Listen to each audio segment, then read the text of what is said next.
ஆத்ம வணக்கம் சாமி. ஆத்ம வணக்கம். எல்லாருக்கும் ஆத்ம வணக்கம். ஒரு கேள்வி ஒன்று இருக்குப்பா. அது என்னென்னா, யோகத்தின் மூலிமா ஞானத்தை அடைகிறாங்க, அவங்க ஞானிகள் இருக்காங்க. பக்தியின் மூலமாக ஞானத்தை அடைகிறாங்க. இவங்கெல்லாம் ஆரம்ப கட்டத்தில் ஏதோ வேறு பொருளை சொல்லிகிட்டு இருக்க மாதிரி இருக்குது.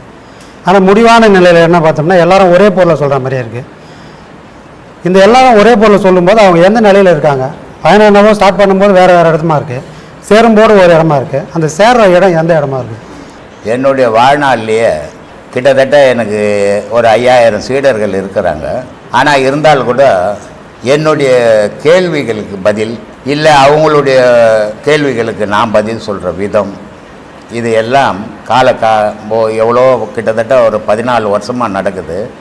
நடந்தால் கூட என்னுடைய சீடர்களில் வேலாயுதம்னு ஒரு சீடர் இருந்தார். அந்த வேலாயுதம்ன்ற சீடர் எப்படிப்பட்டவர்னா, எல்லாரும் சீடர்கள் தான், எல்லாரும் படித்தவங்க தான். ஆனால் படித்தால் போதாது. அதனால தான் நான் ஒவ்வொரு கிளாஸ்லேயும் சொல்கிறது, படித்தா போதாது. ஒரு பாடலை படிக்கிறீங்க, அந்த பாடலுக்குள்ளே நமக்கு அவர் என்ன சொல்கிறாரு, அந்த மகான் நமக்கு என்ன சொல்லியிருக்கிறாரு, அதை ஆராயணும். படிக்கிறதுக்கு பேப்பரில் இருக்கிற எழுத்தை படிக்கிறது யார் வேணாலும் படிக்க முடியும். ஆனால் அதுக்குள்ளே இருக்கிற பொருள் என்னன்றதை எடுக்கிறது தான் ஆன்மீகம். அந்த மாதிரி எடுக்கிற ஆற்றல் என்னுடைய வாழ்க்கையில் அந்த வேலாயுதத்துக்கு மட்டும்தான் இருந்தது, என்னுடைய சீடர்கள்லே. அந்த வேலாயுதத்துக்கு அடுத்தபடியாக இன்றைக்கி இருக்கிற ஆன்மீக சீடர்களில் என்னுடைய மகான்றதுக்காக நான் சொல்லலை, ஆனால் அவனுக்கு இந்த ஆன்மீக பாடல்களில் பொருள் தேடுறான். ஆன்மீக பாடல் தேடுறதில்லை, ஆன்மீகத்தினுடைய பொருள் தேடுறான். இதுதான் ஆன்மீகத்துக்கு ஊர்ந்துகோல், இதுதான் வழி. அதில் இருக்கிற உண்மைகளை தெரியும் போது தான் நம்ம அதில் பயணம் பண்ண முடியும். அதில் இருக்கிற உண்மைகள் தெரியாததுனால நம்ம ஒரு நேரம் படிப்போம், ஒரு நேரம் விட்டுடுவோம். அப்போது அதை ஆராயணும், அந்த பாட்டுக்குள்ளே என்ன இருக்குதுன்னு. இப்போது அருணகிரி ஒரு பாடலில் சொல்கிறாரு, நாத விந்து கலாத்தி நமோ நமோ, வேத மந்திர சொருபா நமோ நமோ, போக அந்தரி பாலா நமோ நமோ, அருள் தாராயா அப்படின்னாரு. இப்போ இதை பாட்டு கேட்கறதுக்கு டிஎம் பாடினாரு, ரொம்ப அருமையாக பாடியிருக்கிறாரு. அருணகிரியை நல்லா எழுதிக்கிறார். ஆனால் அதுக்குள்ளே நமக்கு என்ன சொல்கிறாங்கன்னு பார்க்கணும். நாதம் விந்து கலை. நாதம்னா ஆன்மா, கலைன்னா உயிர், விந்துன்னா ஜீவன். இந்த மூணும் ஒன்றா சேர்ந்தால் இறைவனுடைய சமமானவை நீ. அப்போ உன்னை இந்த உலகத்தில் எந்த தீமையும் எதையும் செய்ய முடியாது. அதுக்கு இந்த போக அந்தரி பாலா நமோ நமோன்றாரு. போக அந்தரி பாலானா கீழகிற ஜீவனும் மேலகிற ஆன்மாவும் இணையணும். இதான் அந்த பாட்டினுடைய பொருள். இது இணைஞ்சது பிறகு இந்த குழந்தைக்கு வரம் கொடுக்கறது, வரம் தாராய், என்ன வாழ வைக்கிறதுக்கு வழி சொல்லு அப்படின்றது. ஏன்னா அப்போதான் அது முடியும். இதை மாதிரி ஒவ்வொரு பாடலையும் பொருள் அறியணும். பொருள் அறியாமல் பாட்டு பாடி நான் 100 பாட்டு பாடுவேன், 200 பாட்டு பாடுவேன்னா அதில் ஒரு பயனும் கிடையாது. பாட்டுக்குள்ளே நமக்கு என்ன சொல்கிறாங்கன்னு தெரிஞ்சுக்கணும். அந்த சிவவாக்கியர் ஒரு இடத்துல சொல்கிறாரு, அந்தரத்தில் 1 மாய், அகண்ட கால் 2 மாய், செந்தனில் 3 மாய், சிவந்த அப்பு 4 மாய், 5 பாடல் 5 மாய், அளவிறந்த சோதியை சிந்தையில் தெளிந்த மாயம் யாவர் காணர். ஆமாம், இப்போ 5 பஞ்சபூதத்தையும் வரிசைப்படுத்திட்டார் அவர். இந்த 5 பஞ்சபூதத்தில் என்ன இருக்குதுன்னா, ஒவ்வொன்றிலையும் 5 5 இருக்குது. மண்ணில் பார்த்தீங்கன்னா 5 இருக்குது. நீர் இருக்குது, நெருப்பு இருக்குது, காற்று இருக்குது, ஆகாயம் இருக்குது, பூமி இருக்குது, மண்ணில் இருக்குது. நீரில் பார்த்தீங்கன்னா 5 இருக்குது. நீர் இருக்குது, நெருப்பு இருக்குது, காற்று இருக்குது, ஆகாயம் இருக்குது, பூமி இருக்குது. இப்படி 5 பஞ்சபூதத்திலும் 5 5 50 நிற்குது. அது அப்போ நீ ஒன்று சேரும்போது அதான் 51 அட்சரம்ன்றது. அப்போது இந்த 5 பஞ்சபூதங்கள் இருந்தாலும் முப்பொருள் தான் இங்கே ஏக்கமாக நிற்குது. இந்த முப்பொருளில் தலைமையாக இருக்குது காற்று. அப்போ காற்றோடு என்ன கலக்குது? இப்போ ஒரு விளக்கை கொளுத்திட்டு அதில் காற்று படாத அதை மூடை நின்னா அணைஞ்சிடும். அப்போ அந்த விளக்கு எரியணுன்னா என்ன வேணும்? காற்று வேணும். அப்போ உனக்குள்ளவே இருக்கிற ஜோதியை நீ பாரு, அதான் கடவுள்னு சொல்கிறாரு. அதை ஆராயி, நீயே ஆராய், உனக்குள்ள உண்மை தெரிஞ்சிடும். உனக்குள்ளே இருக்கிற ஜோதியை நீ பார்ப்ப அப்படின்னு சொல்கிறாரு. அதான் இந்த விஷயத்தை என்னன்னா, யோகத்திலேருந்து வரவங்க ஞானத்தில் வரும்போது ஒரே போகலாம், பக்தியிலேருந்து வரவங்க ஒரே விஷயத்த சொல்ல ஆரம்பிச்சாங்க கட்டத்துக்கு அப்புறம். ஆமாம், அங்கே எங்கன்னு கேட்குற இல்லையா? பட்டினத்தார் ரொம்ப அழகாக சொல்லுவார், இந்த யோகம் எதுக்காக பண்ணப்படுது? இந்த யோகம் பண்ணுறதால நீ போய் கடவுளை அடைஞ்சிடுவியா அப்படின்னா அடைய முடியாதுப்பா. சரி, அடைய முடியாததுக்கு இந்த யோகம் நான் எதுக்கு பண்ணணும் அப்படின்னா உன் மனம் அடங்கிறதுக்கு பண்ணணும். அப்போ மனம் அடங்கினா தான் நீ கடவுளை பார்க்க முடியும். மனமடங்காமல் கடவுளை பார்க்க முடியாது. அதனால சொல்கிறாரு, அட்டாங்க யோகமும் ஆதாரம் ஆறும் அவித்தை ஐந்தும் விட்டேறி போன வெளிதனிலே வேப்பொன்று கண்டேன். நான் யோகத்தில் நான் உட்கார்ந்தேன், அப்போ பார்த்தேன் என்ன நான். அதுக்கப்புறம் 6 ஸ்தான வழியாகவும் போனேன் மேலே, அப்பவும் என்னை பார்த்தேன் நான். அவித்தை 5 வெளிப்புற தோற்றங்களுக்கு இந்த 5 புலனையும் நான் பார்த்தேன். ஆனால் இது பார்க்குற வரைக்கும் கடவுள் எனக்கு தெரியலப்பா. ஆனால் இதை விட்டு நான் தனியாக போனேன். தனியாக போகும்போது இந்த 5யும் காணோம். இங்கே காணாத போது கடவுள் தெரிஞ்சாம்பா அப்படின்றார். அதனால் சொல்கிறாரு, அட்டாங்க யோகமும் ஆதாரம் மாறும் அவித்தை ஐந்தும் விட்டேறி போன வெளிதனிலே வேப்பொன்று கண்டேன். வட்டாகி செம்மதில் பாலூர உண்டு எட்டாத பேர் என்பம் என்ன விழுங்குதுன்னு. நான் சாப்பிட்டேன்னு சொல்லலை, தேனை தொட்டு நான் சாப்பிட்டா ருசி சொல்லலாம், அப்பா தித்திப்பா இருந்ததுப்பா, அருமையாக இருந்ததுப்பான்னு. ஆனால் தேனில் நான் முழுமையாக விழுந்தேன்னா ருசி சொல்ல முடியுமா? சொல்ல முடியாது. அந்த மாதிரிடாது கடவுள் என்ன வாயில போட்டுக்குச்சு. அதனால் அதை பற்றி நான் விவரிச்சு சொல்ல முடியல. நானா இருந்தேன்னா அதை பற்றி பேசுவேன், நானா இல்லையே எங்க, அதனால என்ன அதை பற்றி பேச முடியலன்றார். இது எப்போ கிடைக்குது இந்த நிலை அப்படின்னா, பக்தியில் போனாலும் சரி, இந்த யோக மார்க்கத்தில் போனாலும் சரி, மனம் அழியணும். மனம் அழிஞ்சால் மட்டும்தான் ஞானம் தெரியும். மனம் அழிக்கிறதுக்கு தான் பக்தியும் இந்த யோகமும். இதுல ரெண்டிலுமே மனம் அழிஞ்சால் எல்லாமே ஞானிகள். பக்தியிலிருந்து வந்து மனம் அழிச்சவங்களும் மகான் தான், யோகத்திலிருந்து வந்து மனம் அழிச்சவங்களும் மகான் தான். அப்ப 2 பேரும் சேர்ந்த இடம் ஒரே இடம். இத ஆதிசங்கரர் சொல்றாரு, அத்வைதம்.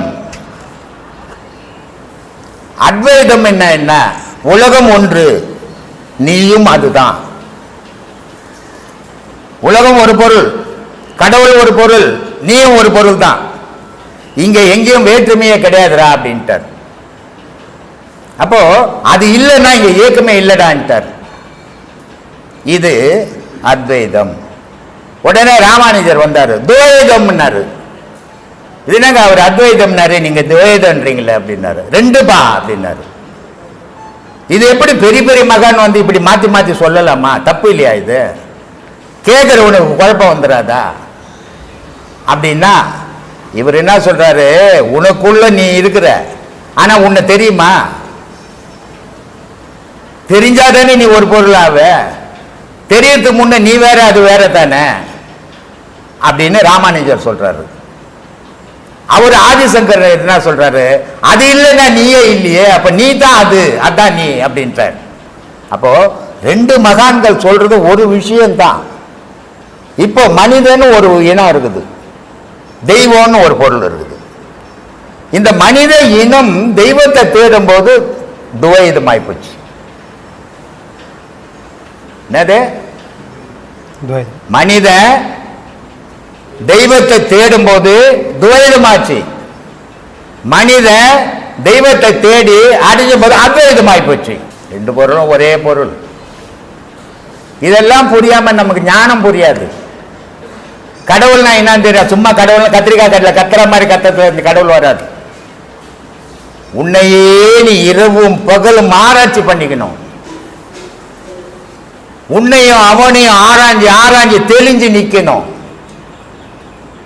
ஏதோ கோயிலுக்கு வந்தால் நான் ஆன்மீகன்னு சொல்லிடக்கூடாது. சொல்லின்னு இருக்கிறாங்க, நீங்க சொல்லிட்டு போட்டோம். மகான் என்றவன் சும்மா சாதாரணமானவன் கிடையாது. மகான் ஆகிறவன் யாரா இருப்பான்? இன்ப துன்பங்களை இழந்தவனா இருப்பான். அவன் தான் மகானா இருக்க முடியும். இந்த எல்லாம் வேணும் அப்படின்னு மகான் ஆகவே முடியாது எந்த காலத்திலையும். அப்போ இந்த தெய்வ விஷயத்தை உனக்குள்ளே ஆராய்ஞ்சி ஆராய்ஞ்சி தெளிஞ்சு நீ நின்னால் நீ ஞானி மகான். சொல்லுப்பா. இன்னொரு கேள்வி என்னப்பா, எல்லாரும் யாரை கேட்டாலும் நான் வந்து இந்த மதம் சொல்ல முடியும் சொல்றாங்க. எல்லாரும் நான் இந்த மதத்துக்காரன் அப்படி சொல்றாங்க. சரி. ஆனால் ஒருத்தர் சொல்றாரு, சச்சமய பேதம் எல்லாம் தான் வகுத்து பின்னும் ஒரு உட்சமயம் உண்டு என்று உரைத்தனையே பூரணமே. ஆமா. இப்போ சமயம்லாம் ஒன்றுமே இல்லைப்பா, அதை தாண்டி பார்ப்பான்றாங்க. அது என்ன சொல்றாங்க? அது எத்தனை இதில் சொல்லியிருக்கிறேன் நான். எப்போ மனிதன்ற ஒரு மதத்தை பிடிச்சிக்கிறான்னு அவன் கடவுள்ன்றதுக்கு வேலை கிடையாதுங்க. அவன் வழிபாடு மத வழிபாடு. அது இந்து மதமாக இருக்கட்டும், கிறிஸ்துவ மதமாக இருக்கட்டும், முஸ்லீம் மதமாக இருக்கட்டும், ஜெயின மதமாக இருக்கட்டும், புத்த மதமாக இருக்கட்டும். எப்போ நான் இந்துங்க நான் முஸ்லீமுங்க, நான் கிறிஸ்துவங்க அப்படின்றானோ அது மத வழிபாடு. அது எல்லா மனுஷனாலையும் பண்ண முடியும். ஆனா தெய்வ வழிபாடுன்றது மத வழிபாட்டை கடந்தது, அது எல்லாராலையும் பண்ண முடியாது. அப்போ தெய்வ வழிபாடை பண்றவன் தான் ஞானி, மத வழிபாடை பண்றவன் அஞ்ஞானி. ஏன்னா மதம் எந்த கட்டுப்பாட்டை விதிக்குதோ நீ அதுக்குள்ள தான் நிற்க முடியும். கடவுளை வழிபாட்டவனுக்கு கட்டுப்பாடுன்றதே கிடையாது, இரவு பகல்ன்றதே கிடையாது. அப்புறம் எங்கடா மதம்ங்க? மதம்ன்றவன் மனிதன் வகுத்தது, கடவுள்ன்றது கடவுளே வகுத்தது. அதனால கடவுளை வழிபாடுறவனுக்கு எந்த மதமும் கிடையாது, ஜாதியும் கிடையாது, இனமும் கிடையாது, குலமும் கிடையாது, கோத்திரமும் கிடையாது, பணக்காரன் கிடையாது, ஏழை கிடையாது. மதத்துக்குள்ள சில பணக்காரர்களுக்கு ஒரு மாதிரியாகவும் ஏழைகளுக்கு ஒரு மாதிரியாகவும் வழிபடும், அது மத வழிபாடு. ஆனா தெய்வ வழிபாட்டில் வேற்றுமை இல்லாதது. ஏன்னா அவன் மத வழிபாடுன்றவன் மனுஷனுக்கு உடலை வச்சு பண்றது, தெய்வ வழிபாடுன்றது ஆன்மாவை வச்சு பண்றது. ஆன்மாவுக்கு வேற்றுமையே கிடையாது. சாமி ஆத்ம வணக்கம். சாமி ஆத்ம வணக்கம்பா. அனைவருக்கும் ஆத்ம வணக்கங்கள். என்னோட பேர் செந்தில்குமார். நான் சென்னை உயர்நீதிமன்றத்தில் வழக்கறிஞராக பணிபுரிகிறேன். ஐயாவோட கடந்த 12 ஆண்டு காலமாக சீடராக இருக்கேன். பஞ்சபூதங்களில் ஆதாரமாக இருக்கிறதும் வலிமையானதும் எதுங்கய்யா? அதே மாதிரி ஐம்புலன்களில் ஆதாரமாக இருக்கிறதும் வலிமையாக இருக்கிறதும் எதுங்க? நான் ஏற்கனவே சில சீடருங்க கிட்ட பேசியிருக்கிறேன். எல்லா பொருளும் ஒன்று சார்ந்து இருக்குது. உலகத்தில் உள்ள பொருள் எல்லா பொருள்லேயும் ஒவ்வொரு பொருள் முக்கியத்துவ பொருளாக இருக்கும். அது மாதிரி பார்க்கும்போது மரம், செடி, கொடி இதுக்கெல்லாம் முக்கிய பொருளாக இருக்கிறது நீர். மலை, மண் இதுக்கெல்லாம் முக்கிய பொருளாக இருக்கிறது நெருப்பு.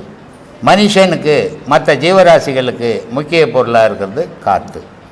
அப்போது ஒவ்வொரு பொருளுக்கு ஐம்பொருள், ஐம்பூதங்கள், 5 பஞ்சபூதங்கள், 5 பஞ்சபூதங்களுடைய நிலைகள் எல்லா பொருளையுமே இருக்குது.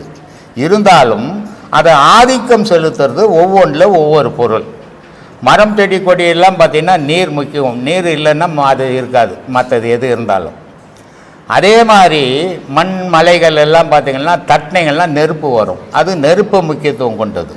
உயிரினங்கள் அத்தனையும் பார்த்திங்கன்னா காற்று முக்கியத்துவம் கொண்டது. அப்போது ஒவ்வொரு பொருளும் ஒவ்வொன்றும் முக்கியத்துவம் கொண்டு இருக்குது. இந்த மனித உடலில் நீர், நெருப்பு, ஆகாயம், பூமி 5 பஞ்சபூதங்கள் இயங்குது. ஆனால் 5 பஞ்சபூதங்கள் இயங்கினாலும் மனிதனுடைய முக்கியத்துவம் வந்து சுவாசம், காற்று தான் முக்கியமாக இருக்குது. இது உலகத்தில் 5 பஞ்சபூதங்கள் முக்கியத்துவமாக இருக்குது. மண், நீர், நெருப்பு, காற்று, ஆகாயம் 5 பஞ்சபூதங்கள் இருந்தால் கூட அங்கே முக்கியத்துவம் பெறுறது இயங்கிறது, இயக்கிறது. இயங்கிறது ஒரு பொருள் இருக்குது, இயக்கிற பொருள் ஒரு பொருள் இருக்குது. அப்போது இயங்குகிற பொருள் நீர், நெருப்பு, இயக்கிற பொருள் காற்று. இப்போ இங்கே ஒரு நெருப்பு எரிஞ்சிக்கினே இருக்குது. இது காற்று இல்லைன்னா எங்கேயும் போகாது, இங்கேயே எரியும். காற்று வந்ததுன்னா இது எல்லா இடத்துலையும் தூக்கின்னு போய் போடும். அப்போ எல்லா இடத்துலையும் நெருப்பை உண்டாக்கிடும். இங்கே ஒரு நீர்நிலை இருக்குது, இங்கே ஒரு நீர் இருக்குது, இந்த நீர் இங்கேயே இருக்கும். காற்று இல்லைன்னா, காற்று வந்ததுன்னா இந்த நீர் எடுத்து போய் அடுத்த இடத்துல கொட்டிடும். அப்போது 5 பஞ்சபூதங்கள்லேயும் உலகத்தில் பூமின்றது அசையாமல் இருக்குது, ஆகாயம்ன்றது அசையாமல் இருக்குது. இந்த இடையில இந்த முப்பொருள் அகார, உகார, மகாரம்னு பேர் இருக்குது. அகாரமன்னா நெருப்பு, மகாரமன்னா நீர், உகாரமன்னா ஆகாயம். இந்த 3 பொருளும் சேர்ந்து தான் இங்கே இயங்குது. அப்போது நீர், நெருப்பு, காற்று இந்த 3 தான் இயக்கத்தில் இருக்குது. 5 பஞ்சபூதங்கள் இருந்தாலும் இயக்கிற பொருள் இந்த 3. இந்த 3லையும் தலையான பொருள் எதுனா காற்று. அதனால தான் ஒரு மனுஷன் உயிரோடு இருக்கிறேன்னா மூச்சு வருதுப்பா, செத்து போயிட்டேன்னா மூச்சு போயிடுச்சுப்பா. அப்போது எது ஏன் முக்கியத்துவம் கொடுக்குறான் மனுஷன்? மூச்சுக்கு முக்கியத்துவம் கொடுக்குறான். மூச்சுன்னா என்ன? காற்று. காற்றுன்னா என்ன? பிராணன். அப்போது இதுதான் உலகத்துக்கு பிராணனாகவும் இருக்குது, நமக்கு பிராணனாகவும் இருந்து காற்று இயங்குது. காற்றே கடவுள்னு அதுக்கு தான் சொல்கிறேன் நான். மனித வாழ்க்கையில் வந்து பக்தி, யோகம், ஞானம் சரி, இதை தவிர்த்து கடவுளை காண்பதோ அடைவதோ சாத்தியமா? இல்லை, முடியாது. ஏன்னா இப்போ நீ ஒரு ஸ்போர்ட்ஸில் கலந்துக்கணும். நீ ஒரு குழந்தை, ஒரு ஸ்போர்ட்ஸில் கலந்துக்கணும், ஒரு ஓட்டப்பந்தயத்தில் நீ ஓடணும். ஆனால் நீ குழந்தை எழுந்து ஓடிடுவியா? ஓட முடியாது. அப்போ நீ என்ன பண்ணணும், பிறந்துட்ட உட்காந்து பழகணும், அப்புறம் நின்று பழகணும், அப்புறம் ஓடி பழகணும், அப்புறம் தான் நீ ஸ்போர்ட்ஸில் கலந்துக்க முடியும். அதே மாதிரி இறைவனை கலக்கணும் சொன்னால் உன்னுடைய உயிராகப்பட்டது மூலாதாரம், சுதிஷ்டானம், மணிப்பூரகம், அனகதம், விசுத்தி, ஆக்ஞை, இந்த 6 ஸ்தானத்தையும் நீ கடக்கணும். கடந்தால் தான் இறைவனை பார்க்க முடியும். இப்போ நீங்கள் கோயிலில் எல்லாம் பார்த்துருப்பீங்க, எங்கே பார்த்தாலும் எந்த கோயிலில் பார்த்தாலும் முதல் கடவுள் பிள்ளையாரை வச்சுருப்பாங்க. இது என்ன பிள்ளையாரை வச்சுக்கிறாங்க, பெரிய பெரிய கடவுள்லாம் உள்ளக்குது, அதை விட்டுட்டு இதை முதல் கடவுள்ன்றான், எந்த பூஜை போட்டாலும் முதல்லன்றான். இப்போ ஒரு முதலமைச்சரை நீ போய் பார்க்கணும்னு விருப்பப்பட்டுட்டேன். ஆனால் இந்த முதலமைச்சரை நீ பார்க்கணுன்னா முதல்ல நீ யாரை பார்க்கணும்? நேராக போய் நான் முதலமைச்சரை பார்க்க போகிறேங்க, நான் விடுவானா உன்னை? விட மாட்டான். முதல்ல நீ வட்ட செயலாளரை பார்க்கணும், அப்புறம் பகுதி செயலாளரை பார்க்கணும், அப்புறம் மாவட்ட செயலாளரை பார்க்கணும், அப்புறம் முதலமைச்சரை பார்க்க முடியும்.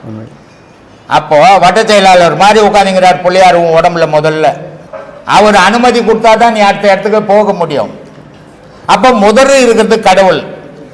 ஒரு குழந்தை பிறக்கும்போது ஒரு கோயிலில் போனீங்கன்னா நமச்சிவாயா அப்படின்னு எழுதியிருக்கும். ஏன்றது கீழே வந்துடுச்சு, நான்றது மேலே வந்துச்சு கோயிலில் பார்த்தீங்கன்னா. ஆனால் அது இயற்கையில் மேலே இருக்குதா கீழே இருக்குதான்னு நீங்கள் சிந்திச்சு பார்த்தீங்கன்னா தெரியும். ஒரு குழந்தை பிறக்கும்போது கால் வருதா முதல்ல, தலை வருதா முதல்ல?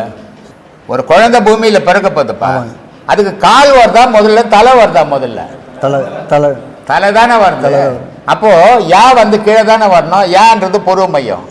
குழந்தை முதல்ல தலை வந்தது, முதல்ல மேலே தானே இருக்கணும்? ஏன் மேலே போட்ட? தப்பு தானே அது. இதெல்லாம் யோசிக்கிறது கிடையாது, இதெல்லாம் எந்த மகானும் சொல்கிறதும் கிடையாது. இதெல்லாம் சிந்திச்சா தான் தெரியும். ஒரு குழந்தையினுடைய உடலில் இருக்கிறது அது. நமச்சிவாயா. நமச்சிவாயா என்ன? நான்னா மண், மானா தண்ணி, யானா சீனா நெருப்பு, யானா வானா காற்று, யானா ஆகாயம். அப்போ நமச்சிவாயா, ஒரு நமச்சிவாயா சொன்னால் எடுபடுமா? எடுபடாது, அதுக்கு வேல்யூ கிடையாது. ஏன்னா அது உடலினுடைய கூரை சொன்ன, உயிரினுடைய கூரை சொல்லலை. நீ ஓம் நமச்சிவாயா அப்படின்னா உடலும் உயிரும் சேர்ந்த மந்திரம் அது. அப்போது இந்த ஓம் நமச்சிவாயா எப்படி இருக்குன்னா தலைகீழே இருக்குது. இது யாரும் பேசுறதும் இல்லை, சொல்கிறதும் இல்லை, இதை தெரிஞ்சுக்கிறதும் இல்லை இல்லையா? ஆனால் போனீங்கன்னா ஓம் நமச்சிவாயான்னு படிச்சிடுறீங்க, ஆனால் அது தலைகீழே இருக்குது. இப்போ உலகத்தில் எத்தனையோ மதங்கள் இருக்குது, எத்தனையோ கடவுள் வழிபாடுகள் இருக்குது.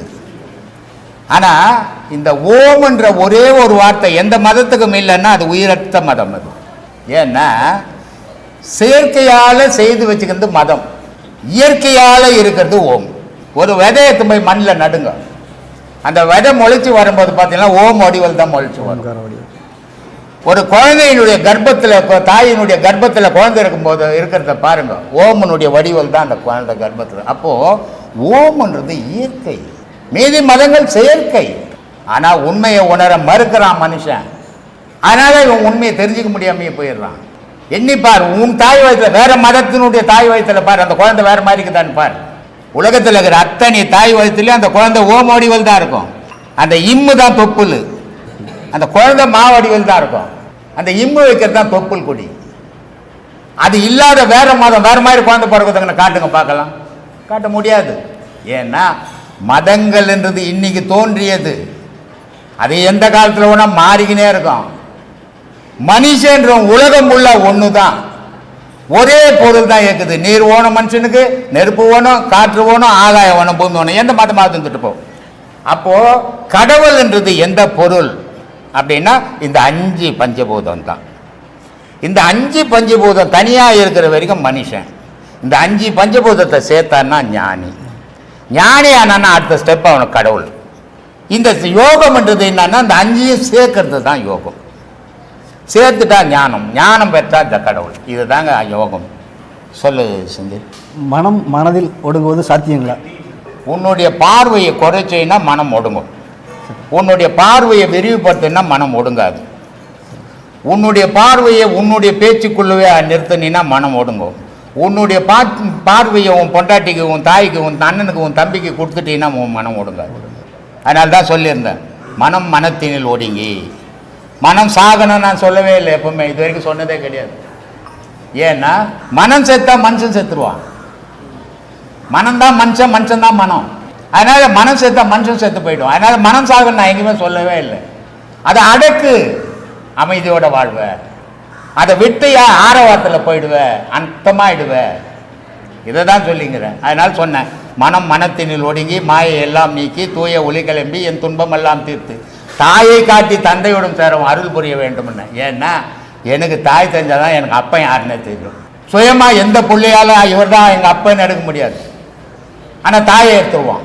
ஆனால் தகப்பனை எடுக்க முடியாது. தாய் சொல்லாத ஒரு தகப்பன் தெரியவே தெரியாது. அதனால் சொன்னேன், தாயை காட்டி தந்தையோடும் சேரும் அருள் புரிய வேண்டும். எனக்கு அம்மா இருந்தால் தான் எங்கள் அப்பங்கிட்ட சேர்க்க முடியும். அதனால் சக்தி இருந்தால் தான் சிவத்தோடு போய் சேர முடியும். ஜீவன் இருந்தால் தான் ஆன்மாவோட சேர முடியும். இதுதான் அதனுடைய பொருள். சூரிய கிரகணம், சந்திர கிரகண காலங்களில் சரி தியானம் செய்யலாமா? எல்லா காலத்திலையும் நமக்கு சரி. இந்த கேள்வி நிறைய பேர் எங்கிட்ட ஃபோனில் கூட கேட்குறாங்க. சரி. சூரிய கிரகணம், சந்திர கிரகணம் அப்படின்றது என்னன்னா எதையும் எதுவும் போய் பிடிக்கிறது இல்லை. ஒன்று மறைக்குது. அதானே சாமி? ஒன்று மறைக்குது. மறைக்கும் போது அது கிரகணம் ஆகுது. அதை மறைப்பை விட்டு வெளியே வரும்போது இயற்கையாகுது. அப்போது இதுக்கும் நமக்கும் சம்மந்தமே கிடையாது. சில பேர் சொல்லுவான், அந்த பொண்ணு வீட்டுக்கு நாங்கள் பெரிய புள்ளி ஆயிடுச்சுங்க, அங்கே சாப்பிட்லாமா, தீட்டு இல்லையா? அதெல்லாம் கிடையாது. தீட்டுன்றது எங்கே இருக்குதுன்னா உன் மனத்தில் இருக்குது தீட்டு. அந்த மனத்தில் இருக்கிற தீட்டை நீ தூக்கி போட்டீங்கன்னா தீட்டுன்றதே கிடையாது. ஏன் தீட்டுன்றதே கிடையாதுன்னா, உங்கள் அம்மாவுக்கு 10 மாதம் தீட்டு போயிருந்தா நீ இருக்க மாட்டேன். அப்போ மொத்த தீட்டு முழுமையாக நீ உட்காந்து தீட்டுன்னு வெளியே சொன்ன எங்கப்பா தீட்டு சொல்லு? யோசிக்க வேணாவா? இன்றைக்கி ஒவ்வொரு தாய்மார்களும் அவங்கவுங்க பொண்ணுங்களை ஏட்டுன்னு குழந்தை நிற்கல. ஏன் என்ன நிற்கல? குழந்தை நிற்கல. குழந்தைன்றது எது? தீட்டு. அந்த தீட்டு நிற்கலன்னு ஒவ்வொரு டாக்டர்கிட்ட 5 லட்சம் 10 லட்சம் கொடுத்து வைத்தியம் பார்த்துன்னுக்குறான். அப்போது 10 மாதத்தினுடைய தீட்டு தான் மந்திரம் சொல்லுது. 10 மாதத்தினுடைய தீட்டு தான் ஞானி ஆகுது. 10 மாதத்தினுடைய தீட்டு தான் அஞ்ஞானி ஆகுது. 10 மாதத்தினுடைய தீட்டு தான் யோகியாக இருக்குது. அப்போது தீட்டுன்னு ஒரு பொருள் இல்லைன்னா உருவோன்ற ஒரு பொருள் இருக்காது. அதனால் இந்த கிரகணம் பிடிக்குது. அன்றைக்கி கூட இந்த சிங்கப்பூர்லேருந்து ஒருத்தர் வந்தவர் கேட்டார், சாமி சந்திர கிரகணம் பிடிக்குது, நான் சாப்பிடலாம். நான் சாப்பிட்டு வந்தேன்பான்னேன். ஏன்னா நான் எதுக்கும் கட்டுப்பட்டுவன் கிடையாது. அதனால தான் நான் என்கிட்ட உபதேசம் வாங்கும் போது முன்னெல்லாம் என்ன பண்ணுறேன், ஒரு கயிறு கூட உடம்புல இருக்கக்கூடாது. பெண்களாக இருந்தால் தாலி மட்டும் விடுவேன், மீதி எல்லாத்தையும் அர்த்தத்தை சொல்லுவேன். ஏன்னா நீ எதுக்குமே கட்டுப்பட்டவன் கிடையாது, ஆண்டவனை தவிர. ஆண்டவனை விட ஒரு பெரிய பொருள் உலகத்தில் எதுவுமே கிடையாது.